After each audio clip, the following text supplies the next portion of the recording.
What are you waiting for?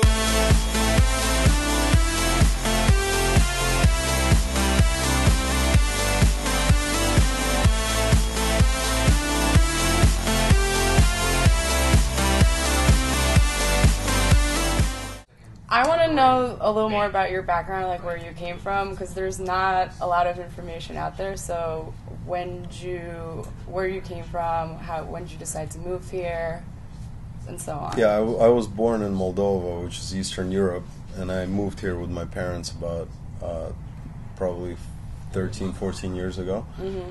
I didn't really have a decision, obviously. I'm moving, I just kind of went with the flow. When you moved here, how did you end up getting into house music? What drove you in that direction? Well, I kept going back to Europe during the summers to visit my dad and stuff, and my friends. And the club scene over there was obviously a lot bigger. Nobody knew what house music was really at that period of time in the U.S. because it kind of like faded away for a little bit. And then I started DJing a little bit, and when the wave came back in the US, that's when I kind of really got back into it, and right now it's obviously really, really strong. Mm-hmm. So I definitely picked it up from Europe. From Europe? I didn't start it here, no. How did Pete Tong discover your track on Radio 1? It was Crazed, right? I sent it to him. He had this show, it was called Fast Tracks. Mm-hmm. It was kind of like an internet video show that he was doing, and my friends were telling me to send it over to him, and I was kind of skeptical because I didn't want to send something that wasn't good, and I thought it wasn't good enough for sure because it was one of the first records that it's probably the first record that I ever finished, and I just sent it in, and I got an email from his people saying that they loved the record and they want to play it on that show. And just went from there? It went from there, yeah.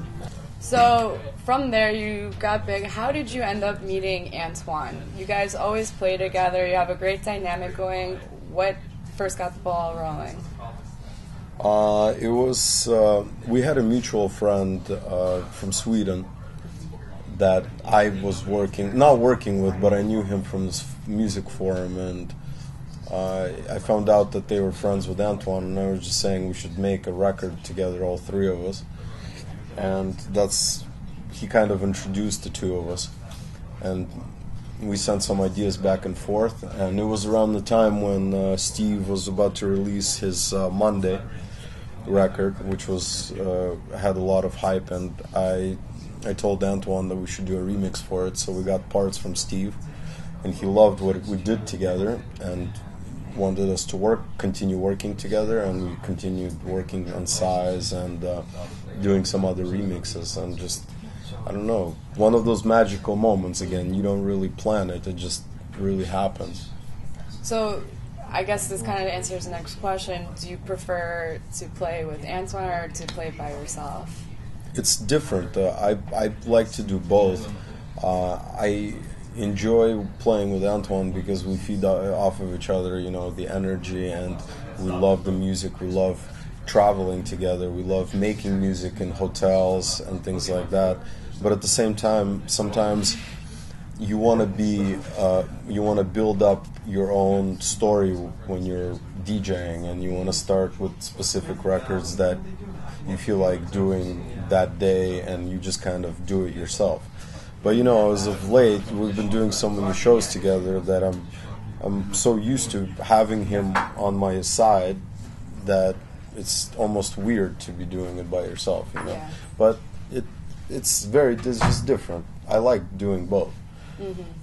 So your tracks are very, I would say, especially your earlier recordings, your original ones, like Craze and Better and Better, you have it has a very different sounds, like different sounds that aren't normally incorporated into house music, even a slightly different flow.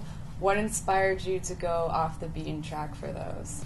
So I just like to do weird things, I guess. Sometimes you take a loop of some guitar that nobody would ever think would work in a house music record, and it just works. So it's all about, like every producer says this, it's all about finding your style. If you don't find yourself, you're never gonna really be happy about your music. You're not gonna be happy about your career. So I think every person needs to experiment and kind of find what they feel comfortable with. Be it like a genre, specific genre. Like for me, progressive house is what we make. I like to make big records. I don't enjoy making. I mean, I enjoy making all sorts of records, but I wouldn't spend, years on developing my minimal techno sound, because that's not what I play, and that doesn't bring me joy. So some guys love it and they play it and it works great for them. So it just depends on personal taste. So you have an upcoming album, right? People of the Night, and you just released a preview, am I right, of one of your tracks? Well, it wasn't. We didn't release a preview. It was actually there was a kind of like a documentary of Swedish House Mafia on BBC Radio 1, and Steve presented.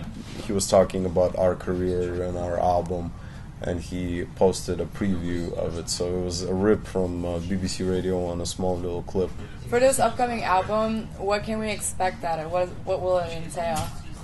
It's going to be a lot of collaborations with people that we like to work with, that we like people's, whatever they are doing in their careers.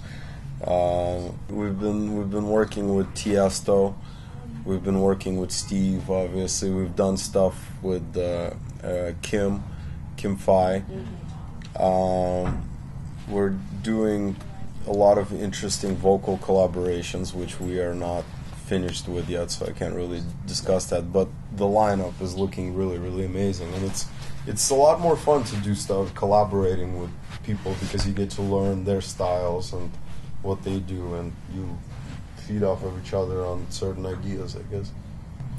So, it's gonna be fun. When can we expect this? First single is gonna be coming around July, end of July, I believe. And then after that, we're gonna do another single towards the end of the summer, and then plan another single September, October, and then after that, we will release the full album. Hey, this is Max Vangeli, and you're watching Silverlake to Soho.